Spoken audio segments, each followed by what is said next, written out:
जय श्री राम। आप सभी को दुर्गा पूजा और दशहरा की हार्दिक शुभकामनाएं। आज की इस वीडियो में हम आपको सुनाएंगे दशहरा या विजयादशमी की ऐसी अनसुनी कथा जिसे भगवान शिव के अनुसार दशहरा के दिन सुनने से भगवान श्री राम और माता रानी की विशेष कृपा आपको प्राप्त होती है। आपकी सर्व मनोकामना पूरी करने वाली ये कथा है।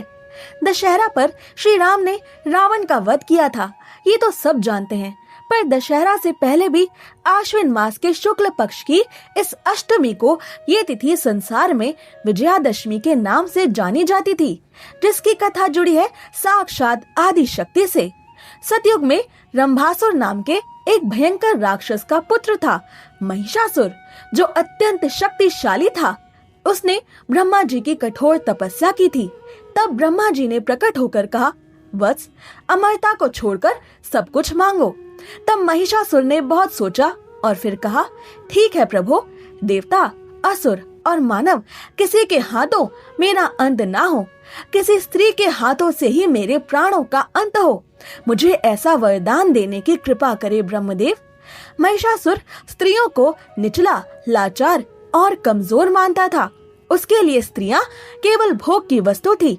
इसलिए ब्रह्मा जी से एक स्त्री के हाथों अपने अंत का वरदान प्राप्त करके महिषासुर खुद को अमर मान चुका था, क्योंकि उसके अनुसार अनंत ब्रह्मांड में कोई ऐसी स्त्री हो ही नहीं सकती थी जो महिषासुर से युद्ध करके उसका अंत कर सके।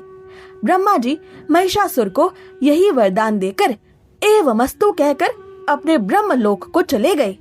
वरदान प्राप्त करने के बाद तो महिषासुर तीनों लोकों पर अपना अधिकार जमाकर त्रिलोकाधिपति बन गया।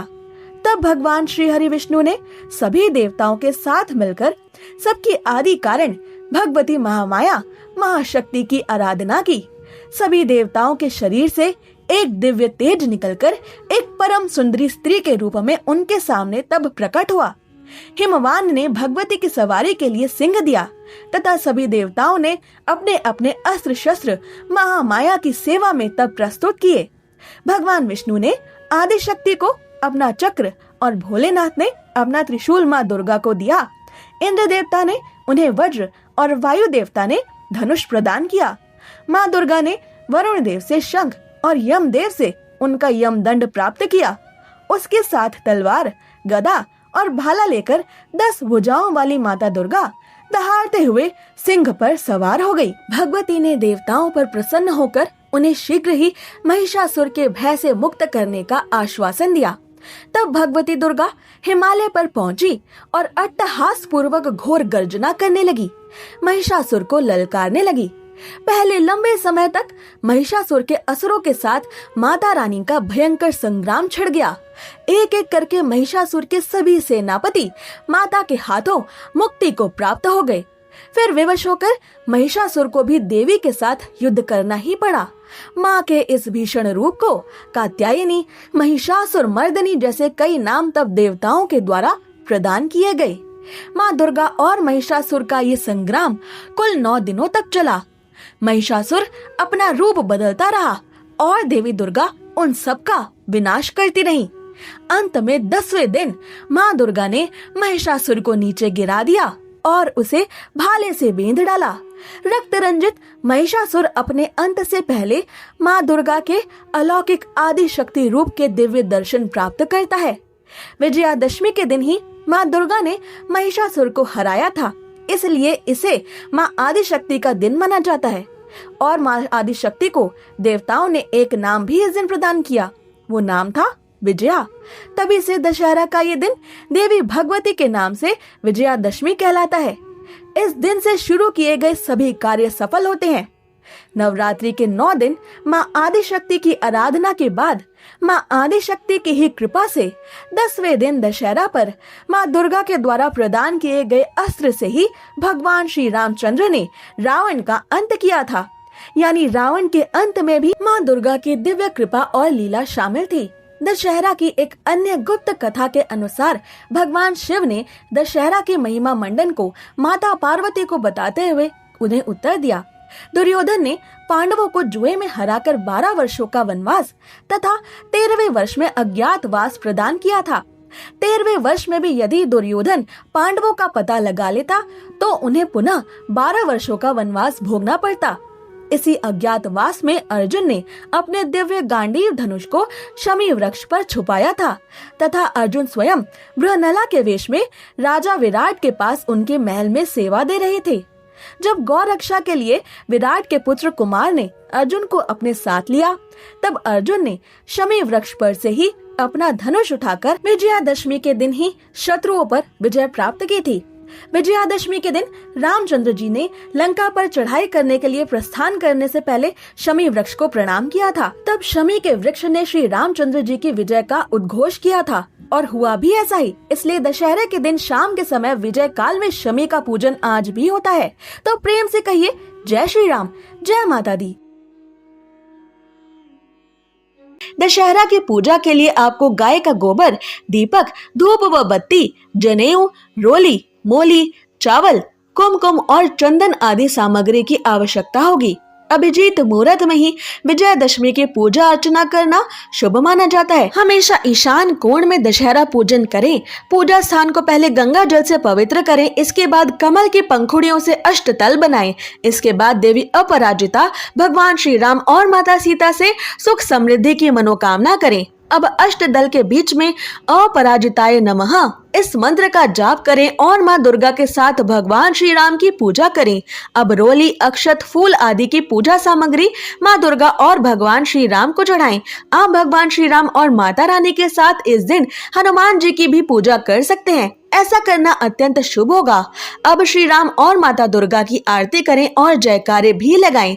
अगर आप इस दिन बही खाते या शस्त्रों की पूजा कर रही हैं, तो पूजा स्थल पर इन चीजों को भी रख दें और इन पर भी रोली व अक्षत लगाएं। अब भगवान को भोग अर्पित करें।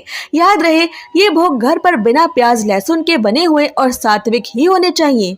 ये भोग मीठे या नमकीन दोनों ही हो सकते हैं। साथ ही इस दिन आप भगवान को मिठाइयों और फलों का भोग भी लगा सकते हैं। पूजा पूर्ण होने से पूर्व माता की आरती करें। भगवान से पूजा के दौरान जाने अनजाने में आपसे हुई सभी गलतियों की माफी अवश्य मांगे और फिर भगवान को लगाए गए भोग को प्रसाद के रूप में बांटें। दशहरा के दिन मांगलिक कार्य जैसे किसी नए काम की शुरुआत करना, वाहन, आभूषण आदि सामान खरीदना अत्यंत ही शुभ माना जाता है, तो आप ऐसा भी कर सकते हैं। दशहरा के दिन अपनी स्थिति के अनुसार दान दक्षिणा दें और गरीबों को भोजन अवश्य कराने का प्रयास करें। अब जानिए दशहरा के दिन किए जाने वाले कुछ खास उपाय जिन्हें करके इस दिन आप महालक्ष्मी को प्रसन्न कर सकते हैं। दशहरे या विजयदशमी के दिन अगर नीलकंठ के दर्शन हो जाएं, तो ये बहुत ही शुभ माना जाता है। साथ ही रावण दहन के बाद गुप्त दान करना और लक्ष्मी माता का ध्यान करके झाड़ू का दान करना भी बहुत ही लाभदायी माना गया है। ऐसा करने से आर्थिक संकट दूर होता है और जीवन में शुभता, धन समृद्धि बढ़ती है। दशहरे के दिन देवी माता के सामने जौ बोया जाता है। उसकी जयंती को माथे पर रखें और उसको धन के स्थान जैसे अलमारी या तिजोरी में रख दें। ऐसा करने से धन वृद्धि के संयोग बनते हैं और कर्ज से मुक्ति मिलती है। नौकरी व व्यापार में उन्नति के लिए दशहरे के दिन नारियल लें और उसे पीले कपड़े में लपेट दें। उसके साथ एक जोड़ा जनेऊ, सवा पाव मिष्ठान पास के किसी राम मंदिर में रख दें। ऐसा करने से कार्य क्षेत्र में तरक्की के संयोग बनते हैं और जीवन में हर क्षेत्र में सफलता मिलती है। दशहरे के दिन शमी के पेड़ की पूजा करना भी शुभ फलदायी होता है। इस दिन शमी के पेड़ की पूजा करके दीपक जलाने से सौभाग्य में वृद्धि होती है। अगर आप किसी बीमारी से परेशान हैं या संकट खत्म नहीं हो रहे हैं, तो एक साबुत पानीदार नारियल लें और उसको अपने ऊपर से 21 बार वार लें। फिर उस नारियल को जहां रावण दहन हो रहा हो उसकी आग में डाल दें। नारियल को आप घर के सभी सदस्यों के ऊपर से भी वार सकते हैं। ऐसा करने से परिवार पर जो भी संकट आता है वो दूर हो जाएगा और बीमारियों से मुक्ति मिलेगी। दशहरा के दिन जया विजया देवी की पूजा अर्चना अवश्य करें। शाम के समय तारा उदय होने पर अपने मोहल्ले की सीमा के बाहर घूमकर आएं और देवी माता के मंदिर के सामने जयकारा लगाएं। इससे जया विजया देवी प्रसन्न होती हैं और शत्रुओं से मुक्ति मिलती है। साथ ही तरक्की के शुभ संयोग बनते हैं। दशहरा पर सुंदर कांड की कथा कराने से भी रोग और मानसिक परेशानियां दूर होती हैं। साथ ही इस दशहरे के दिन एक फिटकरी के टुकड़े को सभी घर के सदस्यों पर से वार कर उसे छत या सुनसान जगह पर खुद से पीछे की ओर अपने इष्ट देव का ध्यान करते हुए फेंक दें। माना जाता है कि ऐसा करने से घर की हर प्रकार की नकारात्मक ऊर्जा का नाश होता है। यदि आपका मन उदास रहता है, आप अपने लक्ष्य से दूर हटते जा रहे हैं, तो दशहरा से लेकर शरद पूर्णिमा तक चंद्र दर्शन अवश्य करें। हर रोज कुछ समय चंद्रमा की रोशनी में बैठें। ऐसा करने से चंद्रदेव प्रसन्न होंगे और आपकी सभी परेशानियां दूर कर देंगे।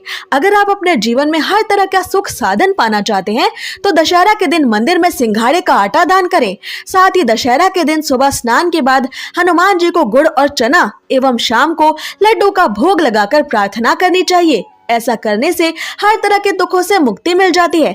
मान्यताओं के अनुसार रावण दहन के बाद उसकी राख लाना बेहद शुभ होता है। इस राख को अपने घर की तिजोरी में रखना चाहिए। इससे बरकत बढ़ती है, साथ ही आय के नए स्रोत बनते हैं।